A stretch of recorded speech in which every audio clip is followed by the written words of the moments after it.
The switch over to Warner took a lot of people by surprise. Did everybody in the band agree on it immediately, or was there quite? Well, no, there's a lot of thought went into it.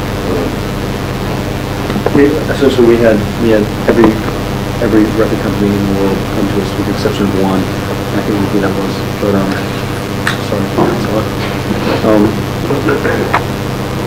we had a choice between any record company that we wanted, and we went with the one that seemed to us to have the most integrity and to be the best for the band. Warner's offered us two things we didn't have before. One of them being the reason we're here now, which is better distribution. And Buzz Buddy. Right. It's tradition. Great T-shirts.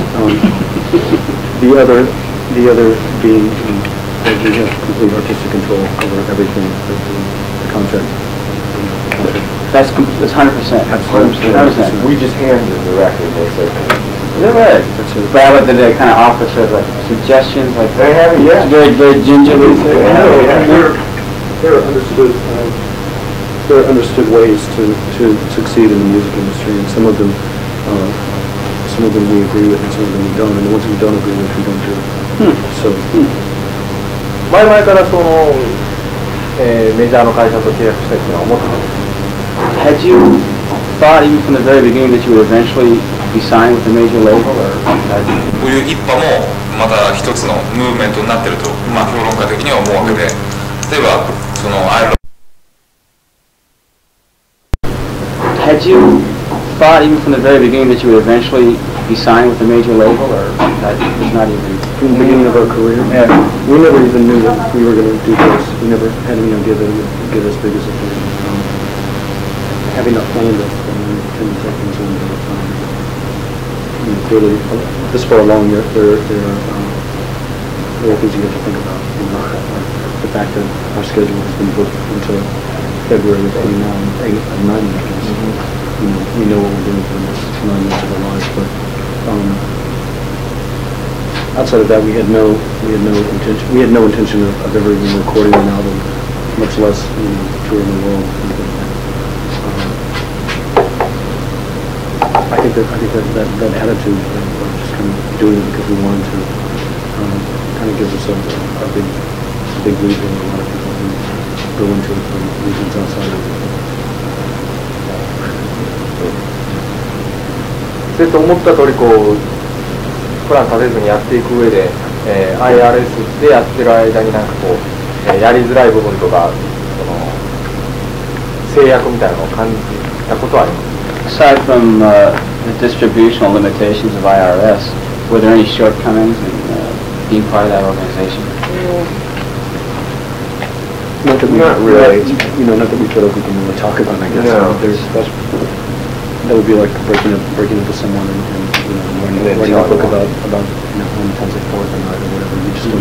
There are things that you don't want to talk about. Just kind of courtesy. Yeah, right. For what they are, which is a small independent, a small major label or a very large independent. They served us very well. And anything else, if we had gone with a major label in the beginning, we would have been swallowed, and we would have never gotten along to the point that we are now in terms of the amount of people that we reach. So IRS was perfect for us. What do you mean by swallowed?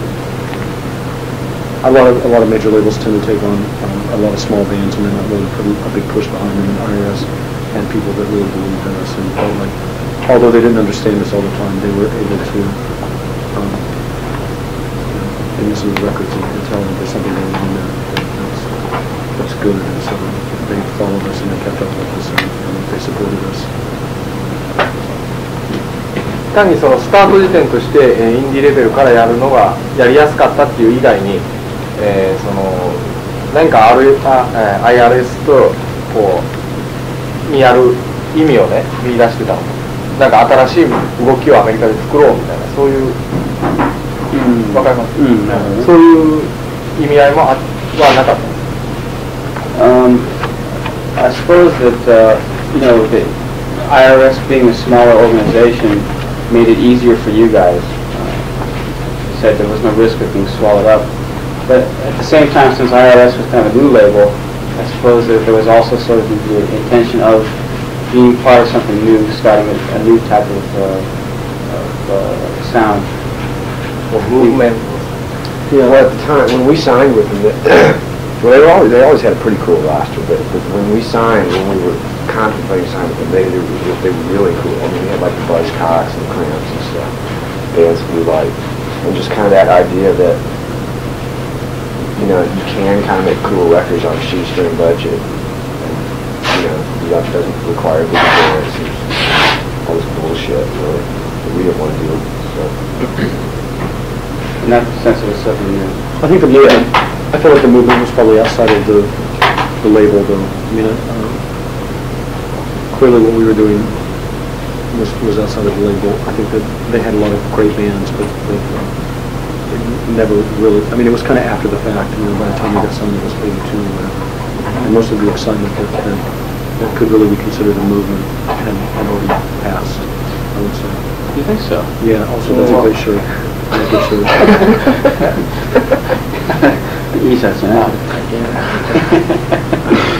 What's the movement you refer to? You said the movement was over by. Well, it's punk, I mean, the excitement of that had kind of already gone a little corporate at that point. And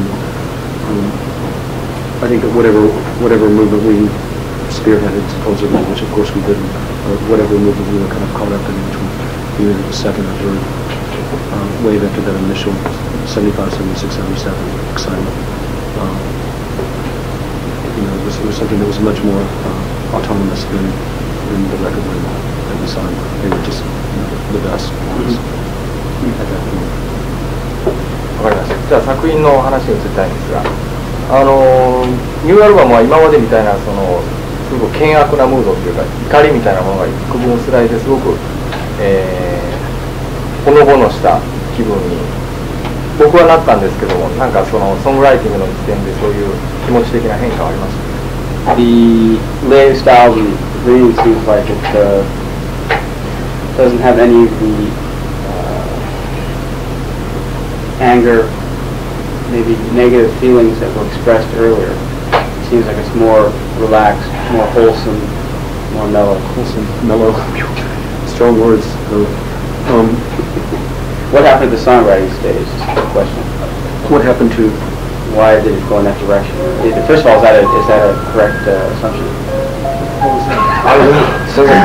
Sounds like the ice cream unit. We should close the door for your tape recorder. The 5 o'clock chime. Yeah. Is that it? Yeah. 5 o'clock. It's always nice to know when 5 o'clock rolls around. Do you mind if I smoke? Is it okay?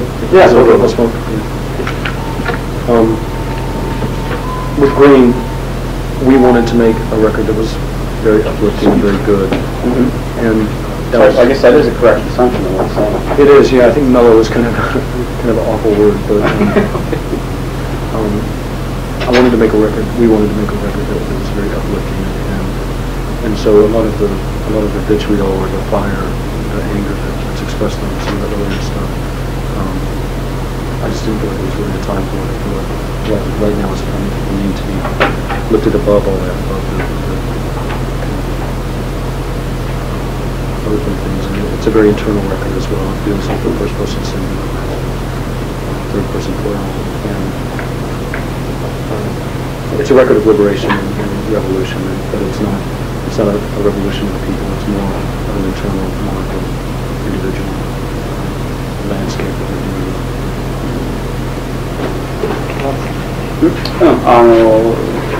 なんていうのかな、ほのぼのしたっていう表現を、メロっていうふうに訳したら、その言葉に対して反発があったんだけども、それよりは精神を高揚させるっていうのそのような作品は作りたかったと。でなおかつ、より内省的な、テーマを取り上げようということで、それに加えて、革命的で人間が精神的に解放されるような、そういったテーマを。なるほどね。そんなソングライティング、曲を書いてるときに、例えばこれを聞いたら人はハッピーになるだろうとか高揚するだろうとか、そういうことを考えてるっていうのは僕すごく驚いたんですが、R.E.M のメンバー今までもそうだったんですけど、だから今回からそういうなんか聞き手のことを割と考えたり、そういう客観的に割とするようになったんです。You said you made the record with the intention of being uplifting. That surprised him. He never thought of you guys as being the type of musicians who write songs with the listener in mind. It seems like you just write them for yourselves. But you had the actual intention of it. Yeah, I mean, that uplifting might be something that I felt like I needed myself. As a reaction to document, which I don't think Green is, but if you wanted to compare the two, it would be very clearly a bright and dark. Yin and yang, I think so. Document is the entire album is about fire, and it's very cynical and very spitty.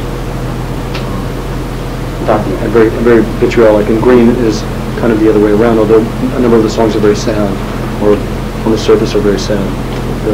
There's a hope there. There's always been hope in the music, but I really wanted to make it much more evident here with You Are the Everything Stand, pop song, which has a touch of cynicism, but it's kind of it's a kind of a universal thing. It's like a big joke that everyone's in on, rather than a personal joke that some people get and some people don't get. Yada yada. You said I wanted to make it that way, meaning that. Well, it was we. I mean, but in writing the words, which people look to, I think that we always write for ourselves, but clearly there's an audience there, and they're going to be listening and interpreting and pulling a lot of things out of the songs, and so it's very important that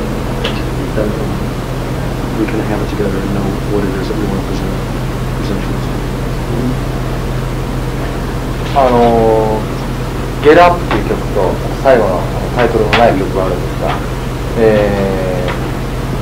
今まで割と一方的にその自分たちのステートメントなり詩とか歌をバーンと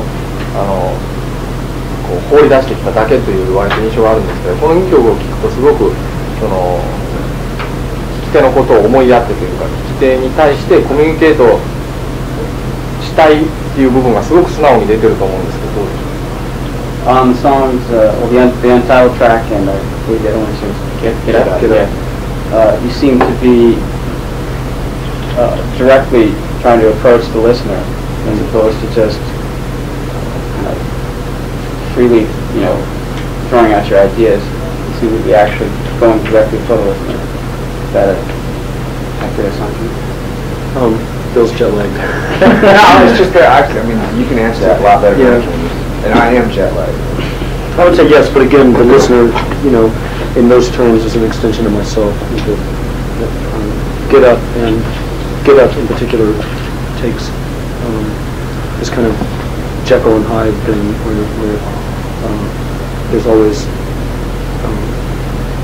this circuitous kind of writing where I'm saying one thing and then I'm playing devil's advocate and saying the exact opposite and polarizing in order to achieve a more whole understanding of whatever it is that I'm dealing with. And in that song I sing, dreams, they complement my life, and Bill backs me up with dreams, they complicate my life. And there's this whole thing going on there. The untitled track maybe doesn't share that, but it is a voice going out to the people who are listening to it, and it's a very clearly stated idea or message. Is that different from before? No, it might be. It might with the untitled track and with a number of other songs on Green. I was trying to simplify. Get Up and Stand and pop songs are so simple that they're moronic almost. But within that, there's a great deal of irony, and that irony is not lost on us, and I hope not on the audience. But they're very, very clear and very simple writing, and hopefully that's translatable and transferable to the people who listen to it. 曲の中でね、自分がさまざまなことを言おうとしてるんだけど、結構意識的にね、矛盾してることを表現してるわけで、その辺のことが伝わってるかどうかわからないけど、その辺の皮肉っぽいところがあるけど、それはゲラップの方ですね。アンタイトルソング。いや、あれ両方じゃないかな。あれはじゃあ直接的になんかそのアルバムの、なんていうかなの要するに挨拶的なね、聞き手に直接そのマイケル・スタイプの本音としてなんか思わず言ってしまったみたいなそういう歌じゃないんです両方？いや最後のラスト曲、本当にファンへのメッセージっていう形で最後にこう、そういう言葉を正直に、入れたっていうそういう曲かなと思います、僕はあなたのために歌を書いてるんだよっていう、そういうなんか What he got from Untitled was this idea that you were speaking directly to the listeners, like saying, almost saying that, I'm writing this message for you. Is that different from what you've done before, from any other approaches you've taken? Well, again, a lot of the songs on Green use I or you as the subject, whatever you would say. But using the first person singular, you take a chance that people are going to mistake me, Michael Stipe, as that voice, and it's not always the case. For the Untitled track especially, it's much more of a universal thing. I think that song is pretty much for anyone who's ever. It's almost a prayer, and within that prayer, it's for anyone who's ever loved anyone else and is separated from them for any amount of time. It's a prayer. I mean, and it's not mine. It's much more universal, much bigger. 一応解説してくれてんだけど、なんかそういうことなくちょっとズレがあるように思うけど、つまり彼がこうその曲にね限らないで他の曲はもうやはり同じようなアプローチを使ってると思うけどね。ただしその曲に関して言えば、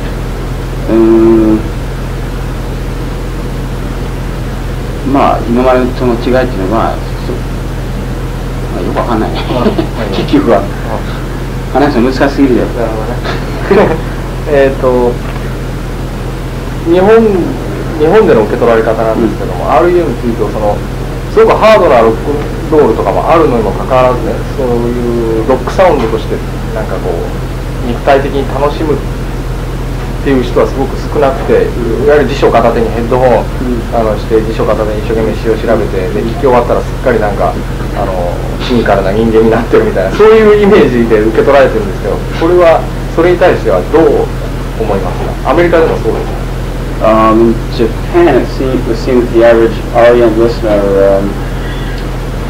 is not exactly taking the music at face value, not listening to it as just kind of straight rock and roll or whatever, not listening to it as they would a Bon Jovi there, but instead the type of person who puts on headphones, concentrates on it, gets out the dictionary, look up the words, see what it means, and once he or she is finished listening to the record, thinks that they become more philosophical or more cynical or whatever.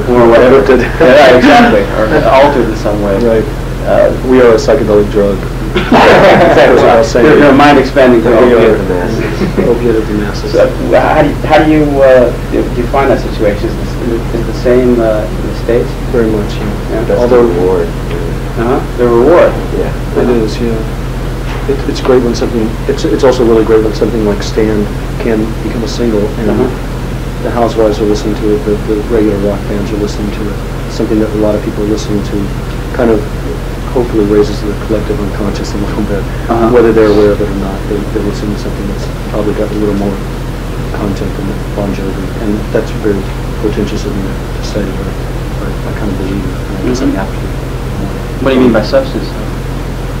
There's more there. I mean, it's not a lot of music, and you could say that. Although I'm not a big Bon Jovi fan, I can't say I've ever been listening to one of their records. I think that a lot of music that's mass marketed, that's produced to make money, that is a product before it's anything else.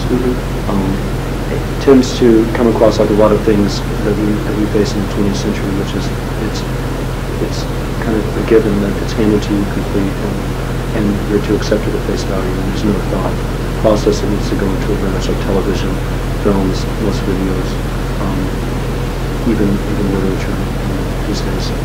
Is what I really think about. You just kind of accept it and ingest it. And I think that, if anything, there's an atavism that R.E.M.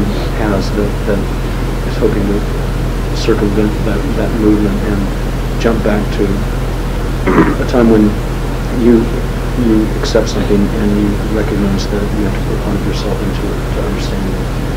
And it's not as easy as just taking it in and moving on. Hopefully it would be more than a film that you would go and see and say, well, that was great, and then you go on to the next day. Stop, you pause to think about it. You pause to think, I mean, it's also, can you wallpaper, but there's more to it than that. If you don't want it to be wallpaper, if you want to think about it, there's stuff there, the substance. いや、中身のあるものを作ってる、まあ一応自負してるんだけどね、例えばボンジョビなんかと比べればじゃあそういう受け取られ方してることに対して別に不満はないんだ。不満っていうよりはそれは一種の誇りさえ感じてる。それだけ深くね、こう聞き手が考えている。なるほどね。証拠だと思う。The One I Love っていうシングルがすごくヒットしたんですけど、あれに関してはむしろ例えば単なるラブソングである。普通要するにさっき言ったみたいに単純にね、ポップソングとしてなんかヒットしちゃったみたいな面は感じませんか？The One I Love went over pretty well in the charts. I guess a lot of people just took it to be like a regular love song without really recognizing it. Yeah, exactly. It's a very, very brutal song.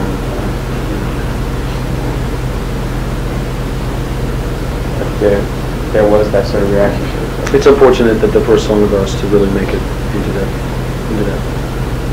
was that. I mean, we had questions about recording it, but in an effort not to censor ourselves ever. I mean, clearly there are things that we just don't write pop songs about because they're stupid, or they're too complex to simplify into a 3-minute pop song. But it's unfortunate that was the first song that a lot of people on a mass level heard from us. But I think overall,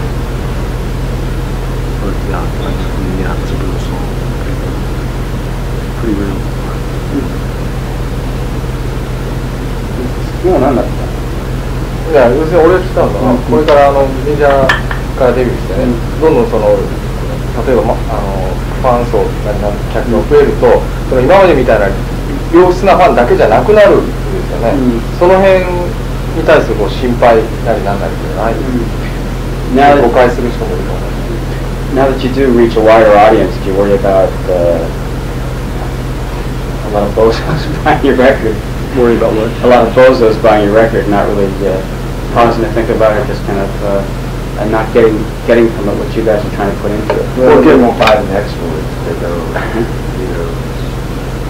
It's kind of the idea that in terms of lifting and that's not like my goal in life to lift the unconscious, the mass unconsciousness or mass consciousness, whatever you want to call it, whether you want to be Malachistic or not. But I just think that there's more there, and whether they get it or not, they're ingesting it. It might go straight to the reptile brain and sit there until they die, but it's there. Call it what you want. I think that well, the very much primitive part of your brain that doesn't have to deal with input necessarily, but works more on the machine. I think what the gist of the question is, though, would that ever be like a possible source of dissatisfaction? The bozos are buying a record? Well, also kind of like whenever you play like a large venue, like most of the people there, you're just not getting through them. It's just like, no matter what you do, it seems like it can be frustrating, yeah. They're clapping at the wrong parts, they're laughing at the wrong thing. They yell out at the wrong parts. Yeah, it can be very frustrating, but I think that's something that's a given. You're going to find bozos wherever you go. and frat boys are going to be around for the rest of my life. You know? Yeah, and it's either that or One stop out of reaching the 1 out of 4 that do get it. Mhm. Just stop making records. Right. We're not gonna do that. An example, I mean, a good example of that reaching out and it possibly doing something is might be that the band was very involved in the presidential election, and we were pro Dukakis, all of us, and went around to all of the fraternity and sorority houses in our town, which you know, in America are very conservative and tend towards Republican ideals, and et cetera. I have to explain that rather well. And left, you know, things stating that we were pro Dukakis and to please get out and vote, et cetera. I got a letter back from one of the sororities, and I thought, well, this is the least I can do, although it's probably in vain, but I'm going to do it anyway because, you know, I'll if nothing else, I'll feel better for having done it. And we did it, and got a letter back from one of the sorority houses saying, you know, thanks so much for leaving this, you know, 1 out of maybe 20 that we sent out while we took them around. Thanks for sending this. We're completely behind the caucus. We realize what a kind of, you know, how strange it must have been for you to come to our house and leave this, but we support, you're supporting the caucus and Dukakis. It was a Jewish sorority, by the way. I think Dukakis' take on Jews is a little more widespread than Mr. Bush's. Anyway, it does get through, and it does affect people, and it does do something. On the same, you know, on the same thing, I mean, along the same lines, we have to pretty much clarify for ourselves, you know, in terms of importance in the world, that being in a pop band is not, you know, it's pretty low on the ladder of important things, but it's what we've chosen to do with our life and with our time right now, and so whether everyone else takes it very seriously, we do, you know, it's our job, the same way interpreting, writing, or whatever you do is. Well, I mean, isn't it obvious that people consider it important? I mean, they seem to consider it important than most other things. Right, but I mean, I think sometimes in talking and trying to explain that it comes off as much more, you know, that I'm taking it as much more than it is. Yeah. And I guess I have to, again, polarize and say, well, it's not. It is something, but, you know, I mean, ideas or songs that we write are not affecting billions and billions of people, you know, cutting their taxes or Social Security or whatever. So, you know, we're not really leaders, but. Well, in a way you are. I mean, you're what they call opinion leaders. Yeah, I guess they're. Well, what you say is published. You know, when you go out and do things, people write about it, right? Right, but, you know, they write about. You start wearing a glove on one hand. I know. Yeah, but, you know, people write about Pia Zadora too, and people write about, you know, Barbara Bush, and that's pretty unimportant at all. It's taken too much more than it is. じゃあそうですね。最後の質問なんですが、 Let's go. Time for one more. すごく、変わった性格でね、変人としてマスコミに割と恐れられてた人で、本人もインタビューはもう一切しないとかそういうことを言ってたりして、これからまあ一応ワーナーから出たらいろんなね取材のあれとか多くなると思うんですけど、その辺自分の性格なりそういう対外的な態度を直していかなくちゃとか直そうとか思ってます。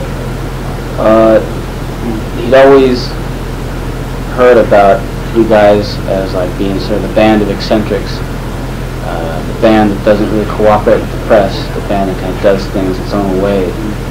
But now that you signed with a major label and you're kind of in the big leagues now, in the big leagues, you're going to have to play by their rules. Or is that not the case? It's not the case. No, we've always been pretty cooperative. It's just that we weren't, you know, before we went cover material, and now I guess we are. Maybe not with rock and roll. Although who knows? Yes, but again, you know, again, we're going to do things our way, and we're not cutting off our nose to spite our face. We never have, but we're not going to do anything like that. Well, I mean, actually, we can be very ugly that way, but I think we've always been accommodating, at least. I don't think we're terribly eccentric. Well, of course, that's obviously what an eccentric's going to say. When I interviewed you 4 years, actually, Rocky and I interviewed you 4 years ago. It was a different guy, but I was interpreting, and you were quite a bit more reticent back then. Seems like now you're a lot more comfortable being interviewed. It may have just been a bad day, but... Probably a bad day and probably a lot of experience behind us. And 4 years is a long time. That's right. You probably interpreted it a lot better now than you were then. Thank you. I thought I recognized you, but I didn't know. I thought, That was back at that, you did the tour of the campus. yeah, which I think were 2,200 people this time. But Times change. Well, anyway, I guess we got to get some clothes there. Jeff, Great. all right, John. No, Thank you very much. Yeah, thanks a lot. I guess we'll Sorry, get... I'm out of it. I'm just like, Don't worry. really. big jet lag. Can you hand me that noxious green liquid behind you? Yeah. It's like an avocado shake. It's melted.